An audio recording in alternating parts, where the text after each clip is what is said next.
आमतौर पे हमारे जीवन में आप कुछ कुछ ऐसी घटनाएं देखते हैं जो हमको हैरान परेशान कर देती है।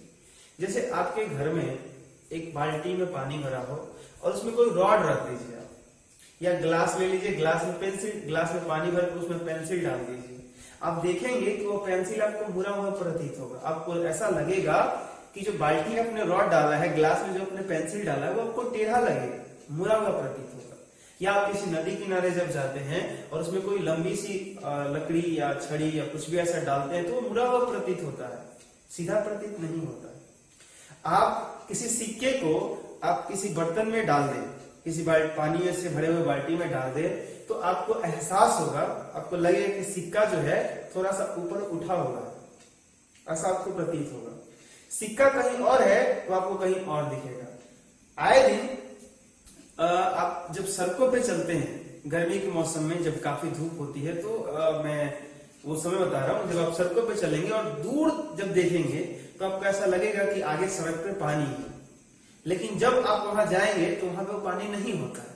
फिर वहां से आपको लगता है कि काफी दूर जो है सो की सड़क पे पानी है, लगता है कि बारिश हुई है, आगे का सड़क गीला है, वहां पानी है, लेकिन ऐसी बात नहीं होती है, वहां पानी नहीं होता है। तो ये क्या है? तो इसको हम कहते हैं मृगमरीचिका, इंग्लिश में इसे मिरेज कहते हैं। कि आप मान लीजिए यहाँ पे खड़े हैं और यह एक सड़क है, तो जब आप यहाँ से सड़क को दूर तक देखेंगे तो आपको ऐसा आभास होगा कि अगर सड़क के किनारे कोई अगर पेड़ पौधा है या कोई खड़ा है तो उसकी प्रतिबिंब, उसकी छाया आपको दिखाई देगा। ऐसा लगेगा कि यहाँ पे जो है पानी है। यहाँ पे आपको क्या महसूस होगा? ऐसा लगेगा कि सड़क पे यहाँ पे वाटर है, पानी है। और इस पानी के कारण, जैसे पेड़ के आसपास अगर पानी लगा हो तो इस पेड़ की छाया नीचे दिखती है, तो ये इसका प्रतिबिंब जो इधर बनता है, इसके कारण ऐसा जो हमको आभास होता है, हमको ऐसा प्रतीत होता है कि सड़क पे यहाँ जो है वाटर है, पानी है। और जब हम चलते चलते यहाँ पहुंचते हैं तो होता यह है कि वहां पानी नहीं होता है। फिर जब यहाँ पहुंचेंगे तो सड़क के आगे वाले हिस्से में आपको दिखाई देगा कि वहां प्रतिबिंब दिखाई दे रहा है, वहां पानी होने का आभास होगा, लेकिन आप फिर वहां पाएंगे कि नहीं, वहां भी पानी नहीं है। दरअसल रेगिस्तान प्यासे जो जीव जंतु होते हैं, वो दरअसल उन्हें ऐसा लगता है कि वहां पानी है, तो वो दौड़ करके वहां जाते हैं, और जब वहां पहुंचते हैं और पानी ढूंढते हैं तो वहां पानी वहां नहीं मिलता है। फिर जब वहां से पहुंच करके फिर आगे जो है देखते हैं तो उनको लगता है कि पानी आगे है, लेकिन इस तरीके से वो दर बदर इधर उधर भटकते रहते हैं, लेकिन उन्हें पानी नहीं मिलती है।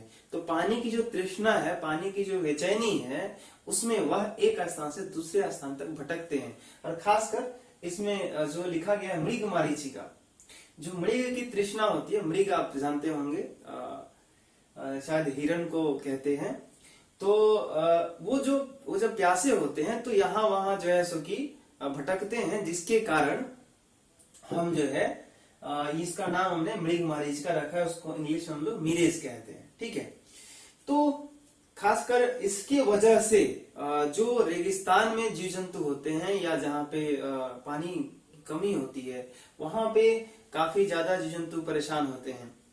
तो अब मैं आपको बता रहा हूं कि यहाँ पे ये जो घटना हो रही थी, जो पेंसिल हमने इसमें सीधा पेंसिल जो इसके अंदर डाला था और ये हमें मुड़ा हुआ प्रतीत हो रहा है, यहाँ पे इस बाल्टी में आपने जो यहाँ गड्ढा रखा है इस कंटेनर में, यहाँ वो यहाँ दिखाई दे रहा है। ये जो घटना आपके साथ हो रही है मृगमरीचिका वाली, या कभी कभी आपने अनुभव किया होगा कि किसी बाल्टी में अगर पानी भरा हो तो बाल्टी का जो नीचे वाला सतह होता है वो उठा हुआ प्रतीत होता है, ऐसा लगता है कि वो नीचे का जो तल है वो ऊपर आ गया है। तो इन सारी घटनाओं के पीछे एक बहुत बड़ा फेनोमेना है, एक बहुत बड़ी घटना होती है, जिसका नाम है प्रकाश का अपवर्तन, रिफ्रैक्शन ऑफ लाइट। अब ये क्या है और कैसे हम समझ पाएंगे कि इसके कारण ये सारी घटनाएं होती हैं? जब प्रकाश किरणें एक माध्यम से दूसरे माध्यम में प्रवेश करती हैं तो अपने पथ से विचलित हो जाती हैं। विचलित होने की इस घटना को प्रकाश का अपवर्तन कहते हैं। जैसे मान लीजिए कि यहाँ पे जो है ये हवा है और इधर जो है वो क्या है, जल है। तो जब प्रकाश किरणें हवा से जल में प्रवेश करती है तो अपने पथ से विचलित हो जाती है, अपने दिशा को छोड़ देती है। ठीक है, यहाँ पे जरा गौर कीजिएगा कि यह जो प्रकाश किरण है जो हवा से होते हुए आ रही है, इसको हम कहते हैं आपतित किरण, इंसिडेंट रे। ठीक है, जो प्रकाश किरण हवा से जल में प्रवेश करेगी, इसका जो नया रूप होगा, ये जो जल में प्रवेश करके प्रकाश किरण अपने पथ से विचलित होकर के ये ऐसे जा रही है, इसको हम कहते हैं अपवर्तित किरण। क्या कहते हैं? अपवर्तित किरण। देखिए, ये जो घटना है, एक माध्यम से दूसरे माध्यम में प्रवेश करने पर अपने पथ से विचलित हो जाना प्रकाश का अपवर्तन है। ठीक है, तो यहाँ पे इस किरण को अपवर्तित किरण कहते हैं, इस किरण को आपतित किरण कहते हैं। क्या कहते हैं? आपतित किरण। ओके, ये जो पॉइंट है इसको हम कहते हैं, इस बिंदु को आपतन बिंदु। क्या कहते हैं? आपतन बिंदु, पॉइंट ऑफ इंसिडेंस। क्या कहते हैं? आपतन बिंदु। ओके, अब ये जो पॉइंट है, यहाँ पे एक ऐसा लाइन खींचते हैं जो इस सरफेस पे, इस लाइन पे परपेंडिकुलर जो 90 का एंगल बना। तो यहाँ पे ऐसे आप ड्रॉ कर सकते हैं, इसको हम लोग नॉर्मल कह सकते हैं, अभिलंब कह सकते हैं, एन। ठीक है, हम लोग ये समझ लेते हैं कि सघन माध्यम क्या होता है, विरल माध्यम क्या होता है। विरल माध्यम और सघन माध्यम, रेयरल मीडियम और डेंसर मीडियम। रेयरल मीडियम होता है जिसमें प्रकाश की चाल अधिक होती है, और सघन माध्यम होता है जिस माध्यम में प्रकाश की चाल कम होती है। जैसे अगर आपको बोला जाए कि आप दौड़िए, सड़क पे दौड़िए, तो जब आप सड़क पे दौड़ेंगे तो क्या होगा, आप काफी तेजी से दौड़ते हैं। लेकिन आपको बोला जाए कि कहीं पानी है कि नहीं, मान लीजिए घुटने भर पानी है और उस घुटने भर पानी में आपको बोला जाए कि दौड़िए, तो आपकी जो चाल होगी वो क्या हो जाएगी, बदल जाएगी, स्पीड आपके चेंज हो जाएंगे। तो जिस प्रकार से आप जब सड़क पे दौड़ रहे थे तो आपकी जो स्पीड थी, आपकी जो चाल थी वह अधिक थी, और जैसे ही आप घुटने भर पानी में दौड़ना प्रारंभ किए, आपकी चाल में परिवर्तन आ गया। ठीक उसी प्रकार से जब प्रकाश किरण एक माध्यम से दूसरे माध्यम में प्रवेश करती है तो पथ से विचलित तो होती है, उसके साथ साथ ऐसा होता है कि उसकी चाल भी बदल जाती है। कभी ऐसा होगा कि चाल बढ़ जाएगी, कभी ऐसा होगा कि चाल घट जाएगी।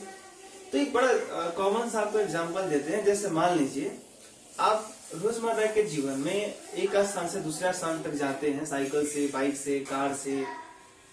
तो आपने देखा होगा कि बाजार में या जो चौक चौराहा होता है जहाँ पे बाजार लगती है, वहां पे अक्सर भीड़ होता है, खासकर शाम के वक्त। तो जब भीड़ होती है और जब उस भीड़ से हम अपने वाहन को लेकर जाते हैं, हम अपने गाड़ी को पास करते हैं, तो होता क्या है कि हमारी स्पीड कम हो जाती है और हमें करना पड़ता है। लेकिन जैसे ही वह बाजार, वह चौक चौराहा हम पार कर जाते हैं और हमें फ्री स्पेस मिलता है, लंबी सड़क होती है जिसके आसपास कोई दुकान नहीं होता, बाजार नहीं होता, भीड़ नहीं होती, तो वहां पे जो हमारी स्पीड है, हमारी जो चाल है, वो क्या हो जाती है, बढ़ जाती है। बढ़ नहीं जाती, हम बढ़ा देते हैं। तो कहने का मेरा मतलब ये है कि जैसे भीड़ को देख करके हमारी जो स्पीड्स हैं वो कम कर लिए जाते हैं, अगर वो भीड़ खत्म हो गया तो जो है उसकी स्पीड बढ़ जाते हैं, बढ़ा देते हैं। ठीक उसी प्रकार से जब प्रकाश किरणें माध्यम में गमन करती हैं, संचरित होती हैं, चलती हैं, ट्रांसमिट होती है, तो जब प्रकाश किरणों का संचरण होता है माध्यम में, तो वह एक माध्यम से दूसरे माध्यम में जब प्रवेश करती हैं तो माध्यम किस प्रकार से उनको प्रभावित कर रहा है, ये बात भी एक बहुत बड़ा फैक्टर है। ठीक है, लाइट के स्पीड को चेंज करने के लिए। तो जिस माध्यम में प्रकाश किरणें तेजी से चलती हैं, उनका स्पीड बहुत ज्यादा होता है, तो उसको हम कहते हैं विरल माध्यम, रेयरर मीडियम। क्या कहते हैं? विरल माध्यम। और जिस माध्यम में प्रकाश किरणें स्लोली चलती हैं, अब प्रकाश किरणें धीरे चलने का मतलब ये नहीं कि वो 10 के स्पीड से चलेगी या 20 के स्पीड से चलेगी। जैसे मैं उदाहरण स्वरूप अगर आपको बताऊं तो वायु में प्रकाश की जो चाल होती है वो लगभग 3 लाख किलोमीटर प्रति सेकेंड, 3 लाख किलोमीटर प्रति सेकेंड होता है। बिहार से कोलकाता के बीच की जो लगभग दूरी है वो औसतन 600 किलोमीटर के आसपास है अगर पटना से देखा जाए तो पटना से कोलकाता जाने के लिए महज आपको 1 सेकेंड चाहिए अगर 600 किलोमीटर प्रति सेकेंड अगर आपकी गाड़ी की या जिस साधन से आप जा रहे हैं उसकी अगर चाल हो तो 1 सेकेंड में आप कोलकाता चले जाएंगे, 600 किलोमीटर डिस्टेंस ट्रैवल कर लेंगे, दूरी तय कर लेंगे अगर उस वाहन की चाल 600 किलोमीटर प्रति सेकेंड हो तो जरा सोचिए कि 3 लाख किलोमीटर प्रति सेकेंड जिसकी चाल है उसके बारे में इमेजिन करिए, जरा सोचिए कि जिस प्रकाश की ये चाल है उसको हम स्लो कह सकते हैं क्या? बिल्कुल नहीं। लेकिन जब यही प्रकाश किरण हवा से चलते हुए जल में प्रवेश कर जाती है तो 2,25,000 2.25 लाख किलोमीटर प्रति सेकेंड, मतलब स्पीड हवा के सापेक्ष में कम हो गया। यही प्रकाश किरण जब कांच में प्रवेश करती है तो लगभग 2 लाख किलोमीटर प्रति सेकेंड होता है। अब देखिए हवा में जब प्रकाश किरणें ट्रेवल करती हैं, चलती हैं, संचरित होती हैं, ट्रांसमिट होती हैं तो 1 सेकेंड में 3 लाख किलोमीटर दूरी चली जाती है। लेकिन जब वही प्रकाश किरण कांच में चलती हैं तो 1 सेकेंड में 2 लाख किलोमीटर। अब 1 लाख किलोमीटर प्रति सेकेंड का फासला है। तो कहने का मतलब मेरा ये है कि कांच में प्रकाश किरण की चाल अगर कम हो गई तो वह सघन माध्यम हो गया, डेंसर मीडियम हो गया। और जिस माध्यम में प्रकाश किरण की चाल अधिक होती है, जैसे कि हम तुलना कर रहे थे, कंपेयर कर रहे थे हवा से, तो हवा में प्रकाश किरण की चाल अधिक है तो वह विरल माध्यम हो गया। तो इस तरीके से हमें अगर कोई 2 मीडियम दिया गया हो, 2 माध्यम दिया गया हो तो हम ये देखते हैं कि किस माध्यम में प्रकाश किरण की चाल अधिक है और किस माध्यम में प्रकाश किरण की चाल कम है।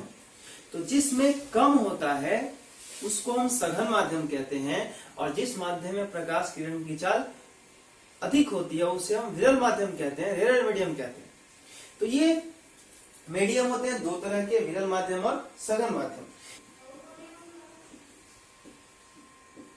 जैसे मान लेते हैं कि इधर जो है हमारा विरल माध्यम है और इधर जो है वह सघन माध्यम है। तो जब प्रकाश किरणें विरल माध्यम से सघन माध्यम में प्रवेश करती हैं, अब आप जान चुके हैं कि विरल माध्यम किसको कहते हैं, सघन माध्यम किसको कहते हैं। तो मान लीजिए कि एक प्रकाश किरण ऐसे इधर से आ रही है किसी स्रोत से, कोई बल्ब हो सकता है, कोई टर्च हो सकता है, कोई आपका सूर्य की प्रकाश किरण हो सकती है, किसी जुगनू के प्रकाश किरण हो सकते हैं।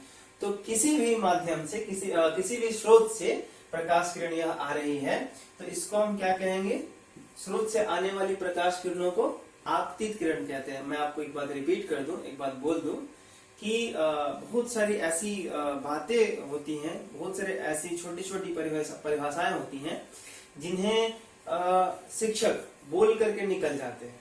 अब जैसे मैंने बोला कि स्रोत से आने वाली प्रकाश किरण को क्या कहते हैं, आपतित किरण, है कि नहीं। तो इस तरीके से आपसे पूछ दिया जाए कि आपतित किरण की परिभाषा क्या है, फिर कोई बोल दे कि आपतन बिंदु क्या होता है, अपवर्तित किरण क्या होता है, तो वो महज बहुत छोटे छोटे ये सब टॉपिक्स हैं। तो जब भी हम लोग समझाते हैं तो उसके दौरान इन सभी को डिफाइन हम लोग कर देते हैं। तो आप ध्यान पूर्वक सुने और सुन करके आप नोटबुक में उसको नोट कर लें। तो ये स्रोत से आने वाली प्रकाश किरण आपतित किरण है। जिस बिंदु पर यह आपतित हो रही है उसको हम आपतन बिंदु कह रहे हैं और इस बिंदु पर हमने एक लाइन ड्रॉ किया है, गौर कीजिएगा, ये हम ड्रॉ करते हैं ऐसा, जो इस लाइन पे, इस सतह पे जिसके दोनों तरफ अलग अलग माध्यम है, यहाँ पे 90 डिग्री का कोण बना रहा है। तो इसको हम कहते हैं आपतन बिंदु पर डाला गया अभिलंब। नॉर्मल, ये हमारा नॉर्मल है, ठीक है।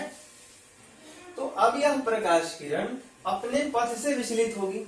एक माध्यम से दूसरे माध्यम में जब प्रकाश किरण प्रवेश करती है तो वह अपने पथ से विचलित होती है।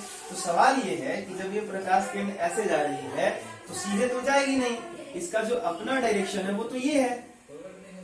तो होता दरअसल ये है कि जब भी प्रकाश किरण विरल माध्यम से सघन माध्यम में प्रवेश करती है तो अभिलंब की ओर मुड़ जाती है, मतलब ये प्रकाश किरण ऐसे मुड़ेगी।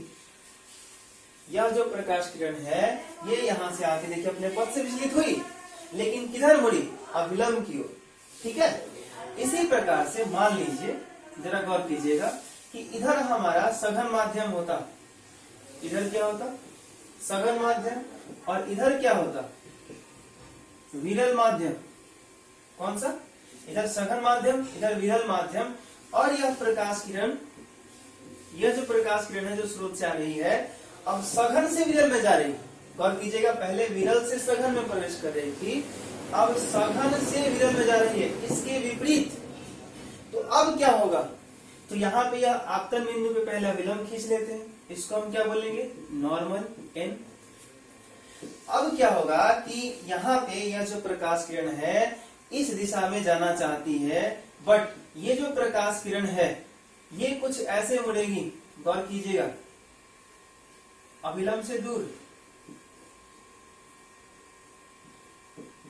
इस तरीके से। यह जो प्रकाश किरण है अभिलंब, देखिए कौन सा? ये वाला लाइन क्या है? अभिलंब है, नॉर्मल है, ठीक है। तो इस अभिलंब से यहां गौर कीजिएगा कि सघन माध्यम, ये क्या है? विरल माध्यम। सघन माध्यम से विरल माध्यम में जब प्रकाश किरणें प्रवेश करती हैं तो वह अपने पथ से विचलित होती हैं, लेकिन किधर? अभिलंब से दूर की ओर मुड़ जाती हैं, away from the normal. When a light rays enter from denser medium into the rarer medium, then light rays deviates away from the normal. Okay? जब प्रकाश किरणें सघन माध्यम से विरल माध्यम में प्रवेश करती हैं तो अपने पथ से विचलित होती हैं, परंतु यह ध्यान देने योग्य बात है कि वह प्रकाश किरण अभिलंब से दूर की ओर भागती हैं। यहाँ देखिए, यह जो प्रकाश किरण है अपने पथ से विचलित हुई है, लेकिन अभिलंब की तरफ मुड़ी है, अभिलंब की ओर आई है। लेकिन यहाँ पे जब प्रकाश किरण सघन से विरल में गई है तो अभिलंब से दूर की तरफ मुड़ी है, अभिलंब की ओर नहीं आई है। तो ये बात ध्यान रखने योग्य है। एक और कंडीशन है जिसे हमें समझना पड़ेगा। जैसे मान लीजिए ये सघन माध्यम है और ये विरल माध्यम, ठीक है। अब यदि प्रकाश किरण अभिलंबवत, जैसे मान लीजिए यहाँ पर क्या हो रहा है कि यह प्रकाश किरण आ रही है तो यहाँ पे कुछ कोण बन रहा है, अभिलंब के साथ यहाँ पे कुछ कोण बन रहा है।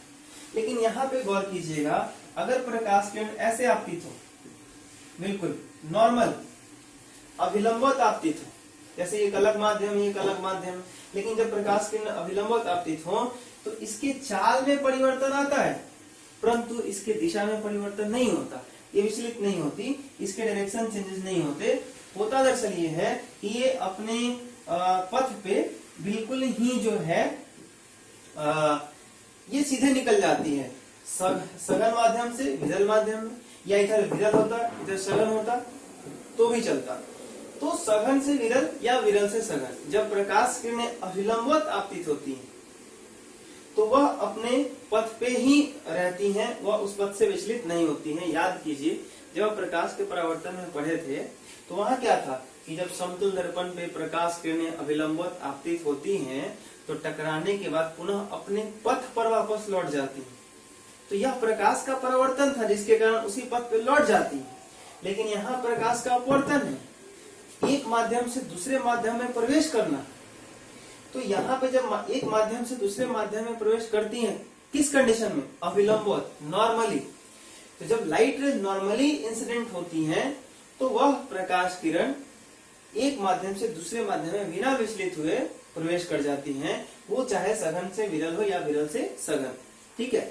लेकिन स्पीड में चेंजेस आते हैं, जैसे मान लीजिए कि अगर इधर हवा हो तो यहाँ पे 3 लाख किलोमीटर प्रति सेकंड चाल होगा, लेकिन जैसे ही ये पानी में चला जाएगा इसकी चाल जो है 2 लाख किलोमीटर प्रति सेकंड हो जाएगी, वो कम हो जाएगी। दिशा में परिवर्तन नहीं हुआ है, फिर भी इसके चाल में परिवर्तन होगा, स्पीड में चेंजेस आएंगे। तो आप कंडीशन ध्यान में रखेंगे कि 3 कंडीशन होते हैं। यह हमारा केस 1 था, ये हमारा केस 2 है और ये केस 3 है। तो जो रिफ्रैक्शन ऑफ लाइट है, जो प्रकाश का अपवर्तन है, ये 3 केस में आपको ध्यान रखना है कि जब भी प्रकाश किरण विरल से सघन में प्रवेश करती है तो अभिलंब की ओर मुड़ती है। जब प्रकाश किरण सघन से विरल में जाती है तो अभिलंब से दूर भागती है।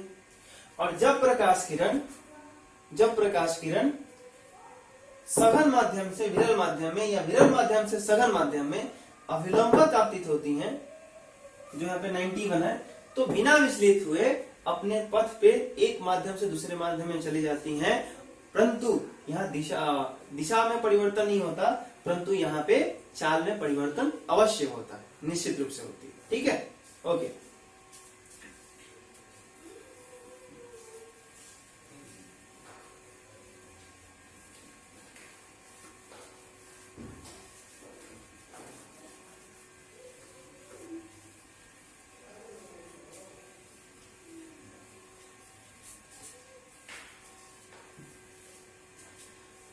अब जैसे मान लीजिए कि मैं यहाँ पे कुछ डायग्राम बनाता हूं, आप उसको कंप्लीट करिएगा। ठीक है, जैसे मान लीजिए कि यहाँ पे मैंने एक लाइन ड्रॉ किया, इसके ऊपर है विरल माध्यम और नीचे है सघन माध्यम। ठीक है, और एक प्रकाश किरण मैं ऐसे लाया, इसका सही अपवर्तन आपको कंप्लीट करना है। अपने कॉपी पे इस तरह से बनाइए और वीडियो को पॉज कर दीजिए, वीडियो को रोक दीजिए। ठीक है, और इसको पहले कंप्लीट करिए, अपने नोटबुक में कॉपी पे बनाइए। उसके बाद मैं बना रहा हूं, फिर आप मिलाइएगा आपको बनाने आया है या नहीं। ठीक है, तो यहाँ पे यह आपतित किरण है, गौर कीजिए, मैं बना रहा हूं, यह आपतित किरण है। ओके, इस बिंदु को क्या कहेंगे? आपतन बिंदु, क्योंकि इस बिंदु पर आपतित हो रही है। यहाँ पे अभिलंब खींचेंगे जो यहाँ पे 91 है। अब यह प्रकाश किरण विरल से सघन में आ रही है, तो इसके जाने की दिशा तो ये है, इस प्रकार से जाना चाहती है, लेकिन कंडीशन है कि ऊपर विरल है, नीचे सघन है। ये एक अलग माध्यम है, ये एक अलग माध्यम है। तो जब एक माध्यम से दूसरे माध्यम में प्रकाश किरण प्रवेश कर रही है तो अपने दिशा से विचलित हो रही है। तो यहाँ पे गौर कीजिए कि कैसे विचलित होगी। तो हमने पढ़ा कि जब प्रकाश किरण विरल से सघन में जा रही हैं तो क्या हो रहा है? अभिलंब की ओर मुड़ती हैं। तो अभिलंब की ओर, अभिलंब कौन सा है बताइए? ये आपका नॉर्मल है, ये अभिलंब है।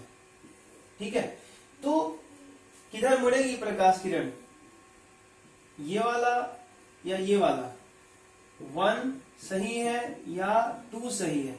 मेरे अनुसार 1 सही है। क्या आप भी ऐसा बनाए? अगर ऐसा बनाए तो सही है। तो यहाँ पे आपने देखा कि प्रकाश किरण ऐसे आ रही है, अपने पथ से विचलित होना है, लेकिन किधर? तो कंडीशन है कि जब विरल माध्यम से सघन माध्यम में प्रकाश किरण जाती है तो वो किधर मुड़ती है? अभिलंब की ओर मुड़ती है, अभिलंब से दूर नहीं। ये गलत है। ओके, ठीक इसी प्रकार से एक और एग्जांपल देख लेते हैं। जैसे मान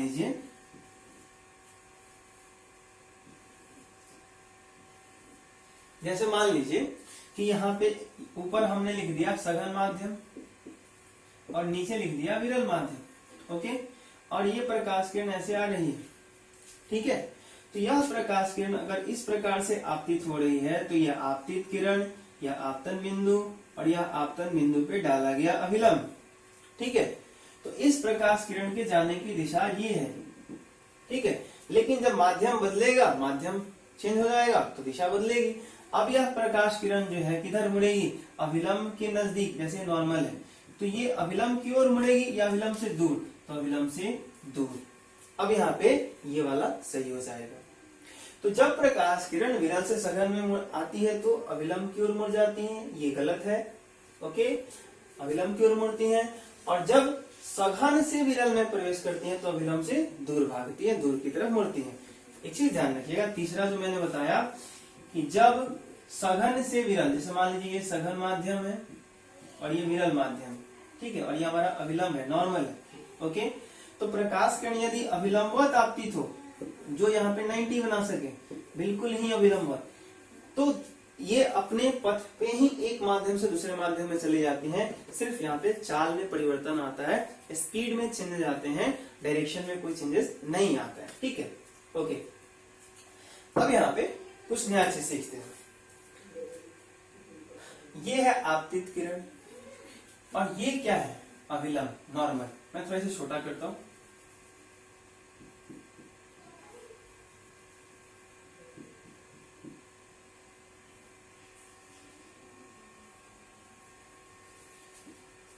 अब जरा गौर कीजिएगा कि यहां पर ये आपतित किरण है और ये अभिलंब है।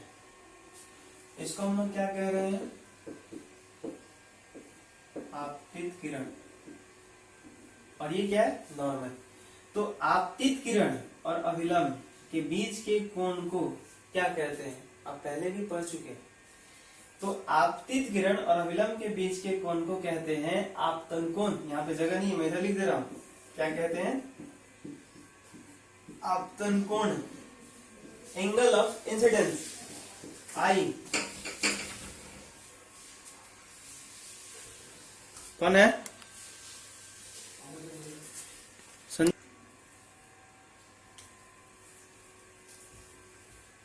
तो इसे जो है हम कहते हैं आपतन कोण, ठीक है। यहां पे इस किरण का नाम क्या है बताइए, इस किरण का नाम क्या है, अपवर्तित किरण। क्या नाम है, अपवर्तित किरण। और ये क्या है, अभिलंब। तो अपवर्तित किरण और आपतन बिंदु पर डाले गए अभिलंब के बीच का जो ये कोण है, ये वाला, इसका क्या नाम है, तो इसका नाम है अपवर्तन कोण। क्या नाम है, अपवर्तन कोण, ठीक है। इसको हम कैसे दिखाते हैं, आर से। Angle of refraction, angle of refraction,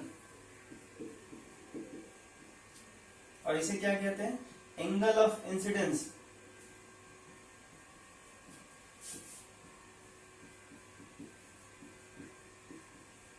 ठीक है। तो आपतित किरण और आपतन बिंदु पर डाले गए अभिलंब के बीच के कोण को आपतन कोण, एंगल ऑफ इंसिडेंस, और इसे आई से सूचित करते हैं। अपवर्तित किरण और आपतन बिंदु पर डाले गए अभिलंब के बीच के कोण को अपवर्तन कोण, एंगल ऑफ रिफ्रैक्शन कहते हैं, और इसे आर से सूचित करते हैं। प्रकाश के परावर्तन के नियम की तरह गलती से यहां ऐसा मत कह दीजिएगा कि आपतन कोण का मान परावर्तन कोण के मान के बराबर होता है। This is the law of reflection, not law of refraction. जो प्रकाश के परावर्तन के नियम है और प्रकाश के अपवर्तन के नियम है, उसमें एक में समानता दिखता है। जैसे वहां पे ये था कि आपतित किरण, परावर्तित किरण और आपतन बिंदु पर डाला गया अभिलंब एक ही तल में होते हैं, समतलीय होता है, प्लेनर होते हैं। Incident ray, reflected ray and the normal all are lie in the same plane. यहां भी एक ऐसा होता है क्या कि आपतित किरण, आपतन बिंदु पर खींचा गया अभिलंब और ये अपवर्तित किरण, तीनों जो होते हैं वो समतलीय होते हैं, प्लेनर होते हैं, ठीक है। Incident ray, refracted ray and the normal on the point of incidence all are lie in the same plane, okay. तो ये जो एक लॉ का जो एक हिस्सा है, जो दोनों में सेम टाइप का लगता है, फिर भी डिफरेंट है, एक में रिफ्लेक्शन एक में रिफ्रैक्शन, ओके। दूसरी चीज ये है कि जहां वहां जो आपको दिखता था कि आपतन कोण का मान परावर्तन कोण के मान के बराबर होता है, वो यहाँ पे नहीं है। यहाँ पे एक स्नेल वैज्ञानिक हुए, साइंटिस्ट हुए, जिनका स्नेल नियम बड़ा ही फेमस है और उससे रिलेटेड बहुत सारे टॉपिक्स हैं, जिसका बेसिक हम लोग को 10वीं वर्ग में पढ़ने हैं और उसमें हम लोग जिक्र करेंगे स्नेल का नियम क्या है, ठीक है, ओके। तो यहाँ पे आपको ये गलती से नहीं बोलना है कि आई बराबर आर, यहाँ नहीं बोलना, ठीक है। तो आपतन कोण आई, अपवर्तन कोण आर। तो आज मैं आप सबसे ये कहना चाहूंगा कि जो कुछ भी मैंने आज प्रकाश के अपवर्तन के विषय में बताया, ये पहला क्लास था। और ये वीडियो का फर्स्ट पार्ट है, इसको आप देखें, इसको आप कॉपी पे अपने नोटबुक में लिखें और इसे याद करें। और जो भी लेक्चर के दौरान मैंने परिभाषाएं बोली हैं उसको आप वीडियो पॉज करके अच्छे से सुन करके और उसे आप अपनी भाषा में लिखने का प्रयास करें। अगर नहीं हो तो जैसे मैंने बोला है लिखवाया वैसे आप नोट कर सकते हैं। दूसरी चीज, जैसे जैसे चैप्टर समाप्त होते जाएगा, हम लोग जैसे जैसे इस लेसन को आगे बढ़ाएंगे, हो सकता है 5 वीडियो में समाप्त हो जाए, 7 वीडियो में समाप्त हो जाए, आपको करना यह है कि लगातार क्वेश्चंस को देखते रहना। आपके पास जो भी किताब है, भारतीय वन का बुक हो सकता है, एच.सी. वर्मा किताबें हो सकती हैं, या बिहार बोर्ड या सीबीएसई जो भी पैटर्न के बच्चे हैं, आपके पास जो भी किताब है आप उसको थ्योरी पार्ट मैं वीडियो बना दे रहा हूं, उसे आप कंटिन्यूअसली रेगुलर नियमित रूप से देखते रहें, अपनी कॉपी में लिखते रहें। और हाँ, अपने अंदर ये बैठा लीजिए कि मैं क्लासरूम की भांति ही पढ़ूंगा, जिस रूप में आप याद करके मुझे सुनाते थे, बताते थे, ठीक वैसे ही। ऐसा नहीं कि नहीं मेरे पास सर नहीं है तो याद नहीं करेंगे तो भी काम चलेगा, ऐसा कुछ भी नहीं है, ध्यान रखिएगा। बिल्कुल ईमानदारी से, अगर आपके अभिभावक, आपके पेरेंट्स आपको खर्च करके फोन दे रहे हैं, इंटरनेट की सुविधा दे रहे हैं, तो आपको फेसबुक और व्हाट्सएप सिर्फ चलाने के लिए नहीं, कहीं ना कहीं आज उसका सही इस्तेमाल करना हमारा कर्तव्य है। और उसके सही इस्तेमाल की बारी अभी आई है। अब तक हमने जो समय फेसबुक, व्हाट्सएप और इंस्टाग्राम पे जो बिताया है, वो कहीं ना कहीं हमने फेसबुक का काम किया है, हमने व्हाट्सएप के लिए काम किया है, हमने उनका इनकम बढ़ाया, उनकी नॉलेज को इम्प्रूव किया है, उनको अपनी जरूरतों के बारे में बताया है। लेकिन आज हमारे पास समय है कि हम इसका यूज करें, इस्तेमाल करें और इसको अच्छे काम के लिए। तो ये बहुत अच्छा सा अवसर है और अपने अभिभावक, अपने माता पिता के विश्वास पर खरा उतरें, ये बहुत जरूरी है।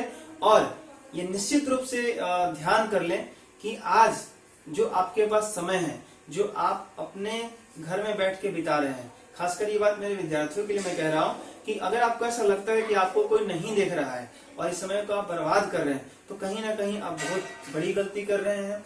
आप कुछ भी पढ़ते रहिए, सीखते रहिए, ये बहुत जरूरी चीज है। हो सकता है आपको मैथ्स में इंटरेस्ट नहीं आ रहा हो सकता है आपको साइंस की कुछ चीज अच्छी नहीं लग रही हो, लेकिन आप किसी महापुरुष की किताब उठा लीजिए, स्वामी विवेकानंद, महात्मा गांधी, जैसे कि डॉक्टर एपीजे अब्दुल कलाम, बहुत सारे ऐसे महात्मा रहे हैं, बहुत सारे ऐसे वैज्ञानिक रहे हैं, सर आइजक न्यूटन, जिनकी स्टोरी जो है इतनी इंटरेस्टिंग है जन्म से लेकर के मरण तक, कि आप जब पढ़ेंगे तो हैरान रह जाएंगे। ये बहुत जरूरी चीज है कि आप किसी न किसी चीज को लेकर के पढ़ते रहें, सीखते रहें और अपने घर पे जिस प्रकार से हैं सुरक्षित अब तक ऐसे ही रहें। बहुत बहुत नमस्कार, बहुत बहुत धन्यवाद, थैंक यू।